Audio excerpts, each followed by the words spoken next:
설교 본문은 2주 동안 설교했던 본문과 동일한데요. 갈라디아서 5장 22절부터 23절까지가 되겠습니다. 갈라디아서 5장 22절에서 23절을 다 같이 함께 읽어보도록 하겠습니다.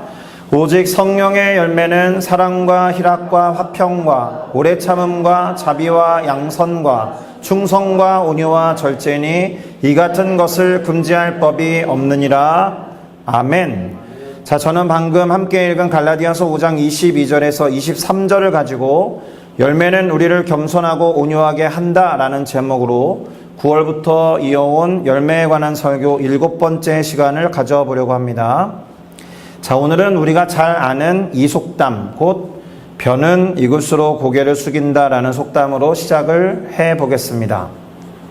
흔히 열매라고 하면 과일을 떠올리기가 참 쉽죠. 그래서 벼가 아주 중요한 열매라는 생각을 잘 하지 못하는 경향이 다소 있습니다. 그 벽시에서 나온 쌀 한 톨 한 톨이 우리에게 얼마나 중요한 열매가 되는지 식사할 때마다 느끼셔야 할 텐데요. 지난주에 말씀드린 대로 농부에 의해서 최소한 80번 이상의 손길이 가서 그 경험을 토대로 벽시 한 알이 열매를 맺어서 평균 140톨 이상의 쌀알을 낸다라고 합니다. 그렇게 쌀이라는 열매를 위해서 자라가는 벼는 추수할 때가 되어갈 때 열매를 주렁주렁 맺어서 그 무게로 인해서 점점 고개를 숙이게 되는 거죠. 노랗게 익으면 익을수록 벼는 그렇게 고개를 숙이게 됩니다. 그리고 우리는 이와 같은 속담이 우리 인생에 어떤 교훈을 주는지도 잘 알고 있습니다. 연륜이 쌓이고 인생의 산전수전을 다 경험하다 보면 결국에는 인생을 대하는 우리들의 태도와 자세도 겸손해지고 벼와 같이 온유해져야 한다는 뜻이 되겠죠. 그런데 이게 참 쉽지 않으니 벼를 예로 들어서 사람들에게 이렇게 가르침과 도전을 주는 게 아니겠습니까? 자, 눈치채셨겠지만 그래서 오늘 설교의 키워드는 겸손함과 온유함이 되겠습니다. 오늘 설교 본문으로 삼아서 함께 2주, 3주에 걸쳐서 읽어보았던 갈라디아서 5장 22절부터 23절에서는 성령의 열매 중에 8번째로 언급된 것이 바로 온유였습니다. 자, 온유에 대해서 생각할 때 성경에 나오는 제 개인적인 생각에 가장 인상적인 구절은 모세에 대해서 성경이 기록한 민수기 12장 3절이 아닌가 생각합니다. 어떤 구절인지 읽어보도록 하겠는데요. 민수기 12장 3절 제가 읽어드리겠습니다. 이 사람 모세는 온유함이 지면의 모든 사람보다 더하더라. 이렇게 기록한 구절입니다. 그러니까 성경에 따르면 그 누구보다도 모세가 가장 온유한 사람이다라는 뜻이 되는 거죠. 그런데 이때 사용한 온유함 또는 온유라는 단어를 조금 자세히 들여다볼 필요가 있습니다. 왜냐하면 언뜻 생각했을 때 모세가 온유한 사람인가 라는 질문을 할 수밖에 없거든요. 안 그렇습니까? 여러분이 생각하실 때 모세가 정말 온유한 사람처럼 다가오시는지 모르겠습니다. 자, 모세에게는 참는 순간이 훨씬 더 많았습니다. 이 사람은 화를 내는 순간도 못지않게 많았습니다. 그래서 온유함과 거리가 좀 멀다라는 생각을 하는 거예요. 사람을 죽인 적도 있습니다. 다 아시죠? 하나님이 그를 부르셨을 때 온순하게 순종하지 않고 이 핑계 저 핑계 되는 사람이었습니다. 온유하다기보다는 완고함을 되려 잘 보여준 인물이 아닌가라는 생각이 듭니다. 십계명 돌판을 받아서 내려왔을 때 우상을 숭배하는 이스라엘 백성들을 보고 분노를 표출하면서 그 돌판을 집어 던지기도 했습니다. 그리고 자신과 하나님을 향해서 원망하는 백성들 때문에 지팡이로 바위를 내리친 적도 있습니다.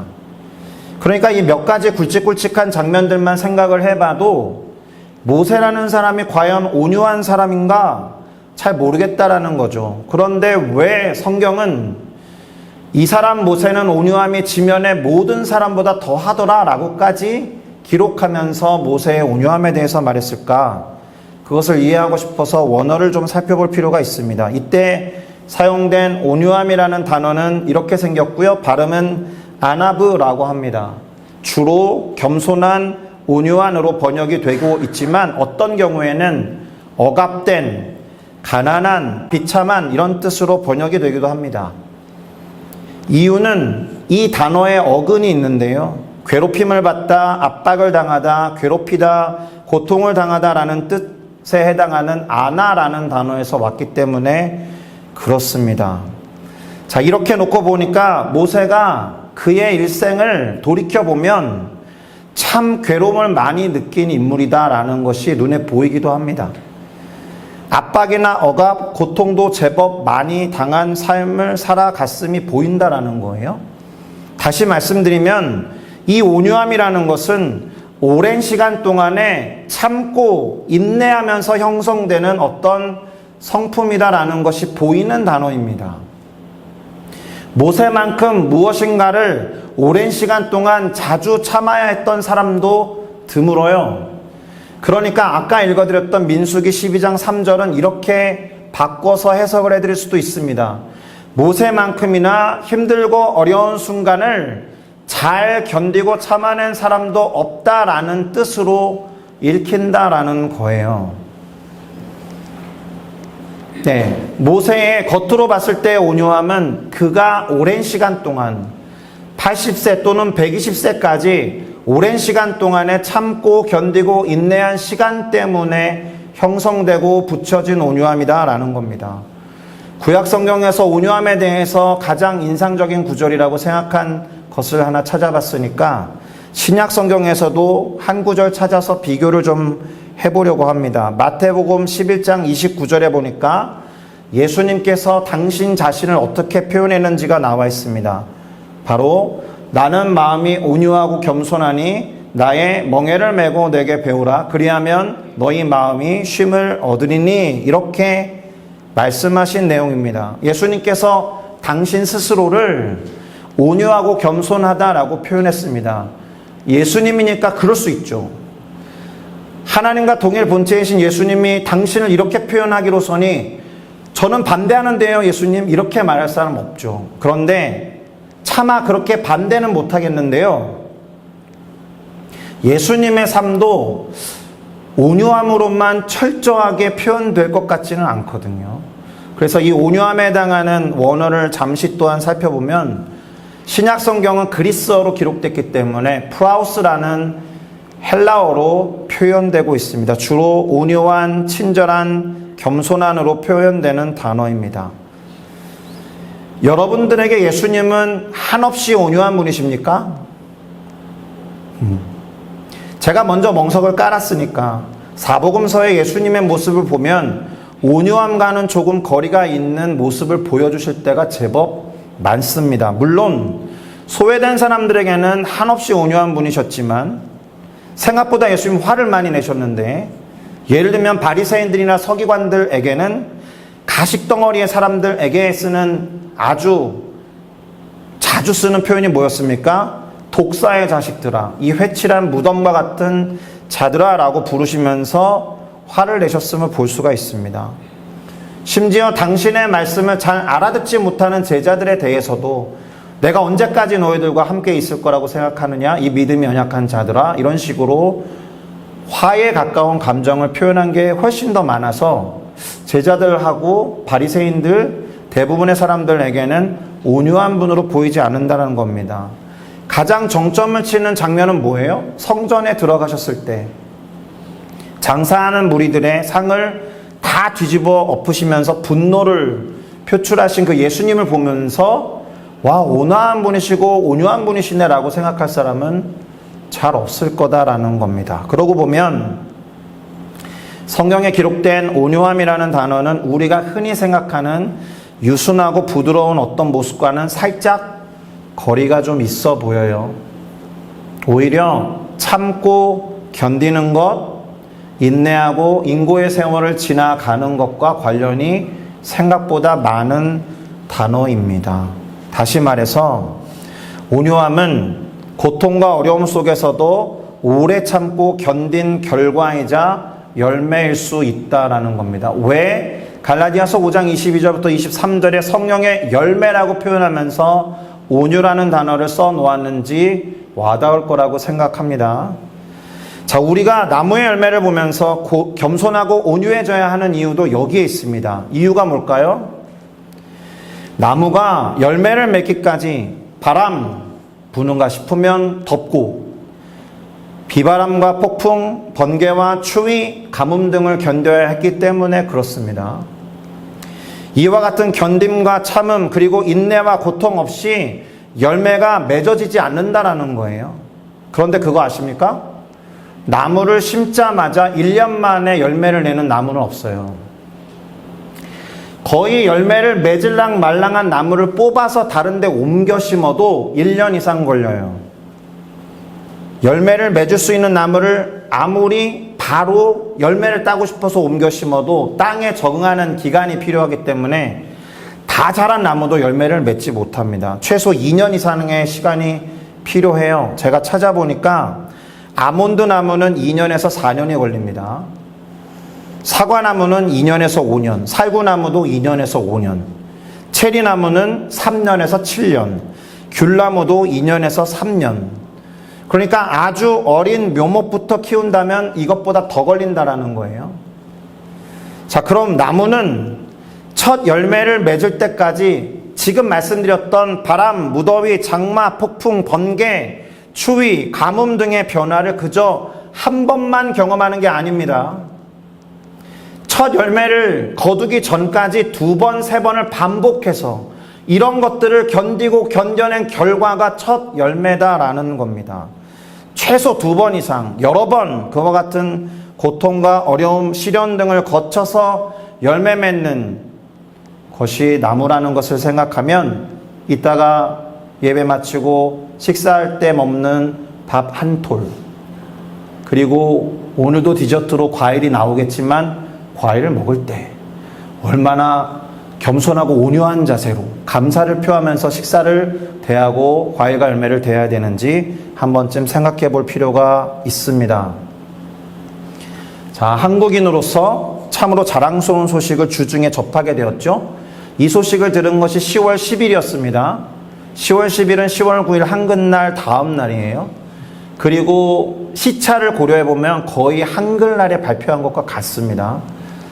스웨덴 할림학회에서 발표할 때의 시간을 고려해 보면 이게 한글 작품으로 노벨 문학상을 탄다라는 것은 영어권이 아닌 나라에서 엄청난 쾌거라고 생각을 합니다. 한강 씨가 노벨 문학상을 수상했고 한국인 최초임은 물론 아시아 여성 중에서도 최초입니다. 그리고 이게 번역되잖아요. 번역되면 원래 갖고 있었던 작품의 뉘앙스가 그대로 전달되려는 법이 없어요. 그러니까 그 작품이 갖고 있는 심미적인 가치가 손상될 가능성이 대단히 큰데 번역을 해야 하는 언어로 쓰인 작품을 쓴 작가가 노벨상을 타는 일은 참으로 쉽지 않은 일이니까 정말로 큰 기쁨과 경사가 아닐 수 없습니다. 그런데 올해 이 한강 씨에게 노벨상을 수여하기로 한 노벨문학상 심사위원회, 그들이 이분의 작품을 평가한 문장을 한번 보시겠습니까? 역사적인 트라우마와 보이지 않는 규칙에 맞서고자 했던 증언문학이었다. 증언문학이었다. 누구도 증언하지 않는 것을 문학에 담아서 증언한 문학이었다. 한강 씨의 작품과 그의 문학을 이렇게 평가한 것으로 볼 때 한국어의 우선 어떤 우수성 이런 것보다도 그녀의 작품에 담긴 정신이나 철학에 높이 점수를 준 것이 아닌가라는 생각이 듭니다. 기본적으로 한강 씨의 작품은 시대성을 잘 반영하고 있습니다. 시대성을 잘 반영하고 있어요. 시대적인 상황을 잘 담고 있어요. 그러면 작가가 감수해야 될 것이 있습니다. 그 시대를 쥐고 흔드는 헤게모니를 쥔 기득권 세력들로부터는 환영을 받지 못합니다. 시대를 고발하는 내용이 많기 때문에 실제로 한강 작가가 노벨상을 받기 전에 그것과 버금가는 엄청난 상이 있습니다. 맨 부커상이라는 상을 수상했을 때 그 당시 정부나 관련 부처로부터 어떤 축전을 받은 일이 없어요. 그럼에도 불구하고 그녀는 그를 통한 시대적인 증언을 멈추지 않았다라는 거예요. 그리고 그러한 노력과 인내가 오늘날 노벨 문학상 수상이라는 결과와 열매를 맺게 된 겁니다. 물론 이 작가님께서 노벨상 타야지라는 것을 이유와 목적으로 삼아서 작품 활동을 한 것은 아닙니다. 중요한 것이 뭐예요? 나름의 방식으로 자신에게 있는 은사와 달란트를 활용해서 진리라고 믿는 신념, 그것을 포기하지 않고 계속해서 표현해냈다라는 것이 중요합니다. 불평과 불만을 쏟아내기보다는, 그리고 또 원망과 원성을 표출하기보다는 자신의 영역에서 묵묵히 은사와 달란트를 활용해서 할 수 있는 것을 하는 것이 어떤 의미에서는, 아니 진정한 의미에서는 온유와 겸손이 아닌가 이런 생각을 합니다. 물론 한강 씨가 크리스찬이라는 이야기는 아닙니다. 그분의 종교에 대해서 저는 잘 모릅니다. 그리고 그분의 작품의 몇 편에 보면은 부정적으로 평가를 받아야 되는 부분도 없지 않습니다. 그러나 시대가 어떠하든지 또는 자신을 향한 시선이 어떠하든지 간에 시대를 어떻게 잘 표현할 것인가, 그 시대를 살아가는 사람들의 삶을 어떻게 표현할 것인가라는 굳은 신념을 가지고 용기를 발했다라는 점은 크리스찬인 우리가 배워도 무방하다는 거예요. 물론 그 신념에 대한 판단을 내려야 됩니다. 잘못된 신념일 수도 있고 잘못된 방향일 수도 있기 때문에. 그러나 한강 씨가 보여준 어떤 태도와 삶을 직면하는 방법에 대해서는 크리스찬이 역으로 도전을 받아야 하죠. 왜요? 우리가 믿는 신념과 신앙은 잘못된 방향이 아닐 테니까. 물론 맹신과 광신의 영역으로 넘어가면 조심해야겠지만 우리가 믿는 하나님에 의해서 형성된 시선과 시각을 가지고 세상을 바라볼 때 타협하지 아니하고 자신에게 맡겨진 삶의 영역에서 또 나에게 주어진 은사와 달란트와 재능을 묵묵히 활용해서 열매를 맺기 위해 오래 참는 태도, 이건 우리에게 큰 울림을 줍니다. 성경에 보면 온유한 자에게 주어지는 상급과 복이 있음을 알 수 있습니다. 여러분 잘 아시는 팔복 중에 하나인데 마태복음 5장 5절을 보니까 온유한 자는 복이 있나니 그들이 땅을 기업으로 받을 것이며 이렇게 기록하고 있어서 온유한 자에게 어떤 영역과 지경이 주어진다라는 것을 볼 수 있습니다. 앞서 살펴보았던 모세를 잘 생각해 보세요. 그가 얼마나 오래 참고 견뎠으면 그 스스로가 가나안 땅에 들어가지는 못했지만 모세로 인해서 이스라엘 백성들은 가나안이라는 땅을 기업으로 받게 되죠. 예수 그리스도도 마찬가지입니다. 하나님과 동일본체로 영원부터 영원까지 존재하시는 예수 그리스도께서 인간 영혼들을 보시면서 끊임없이 참고 견디고 인고한 그 결과가 무엇입니까? 오늘날 많은 이들을 구원에 이르게 하고 하나님 나라의 백성들을 모아서 전 지구적인 예배를 준비하는, 그리고 예배 받으실 분으로 그 자리에 서 계신 것이 아닙니까? 할렐루야. 그런데 온유한 자가 얻게 되는 상급과 어떤 복에 대해서만 생각하면 큰 오산입니다. 오산이 생길 수 있습니다. 우리는 이 구절을 읽을 때 다음을 생각해야 합니다. 온유했기 때문에 땅을 기업으로 받은 것으로 읽히는 구절이지만 성경이 기록한 온유라는 단어가 참고 인내하고 무릎 쓰는 것과 관련이 있다면, 와, 온유함 때문에 땅을 기업으로 얻었구나라는 영광스러운 그림만을 보면 안 되시고요. 그 땅을 기업으로 보기 전까지 얼마나 오랜 시간을 견디고 참고 인내하면서 무릎 섰는지를 같이 살펴야 한다라는 겁니다. 확실히 온유함이라는 것은 태어날 때부터 갖고 있는 성격과 성품은 아닌 것 같아요. 삶을 살아가면서 형성되어지는 것이라는 점에서 내가 얼마나 참고 견디면서 묵묵히 내 삶을 포기하지 않고 있는가 돌아볼 필요가 있습니다. 자, 이제 설교를 마무리하는 작업을 해보겠습니다. 그러기 위해서 온유라는 단어가 등장하는 또 하나의 구절을 하나 찾아 읽어볼 텐데요. 베드로전서 3장 15절, 베드로 선생님이 보낸 첫 번째 서신의 3장 15절에는 이런 구절이 있습니다. 이것은 같이 읽어보겠습니다. 시작. 너희 마음에 그리스도를 주로 삼아 거룩하게 하고 너희 속에 있는 소망에 관한 이유를 묻는 자에게는 대답할 것을 항상 준비하되 온유와 두려움으로 하고. 아멘. 자, 우선 우리 마음을 그리스도를 주로 삼아서 거룩하게 해야 한다는 것에 초점을 두셔야 합니다. 많이 들어본 거죠? 그리스도를 주로 모셔서 내 마음을 거룩하게 해야 한다. 새삼스러울 것도 없지만 이것만큼 절실한 문장도 없을걸요? 쉽지 않으니까. 자, 그렇게 마음을 그리스도를 주로 삼아서 거룩하게 한 사람은 반드시 소망의 사람일 겁니다. 왜냐하면 예수님이 소망이시니까. 누구나 소망을 품고 막 희망차게 살아가기 힘이 든 순간에도 저 사람은 어떻게 소망을 품고 살아가지라는 게 보여야 한다는 뜻입니다. 누구나 낙심하고 누구나 절망하고 낭망하는 순간에도 저 사람만큼은 소망을 품고 있구나 라는 게 그렇지 못한 사람들에게 보여야 한다는 뜻입니다.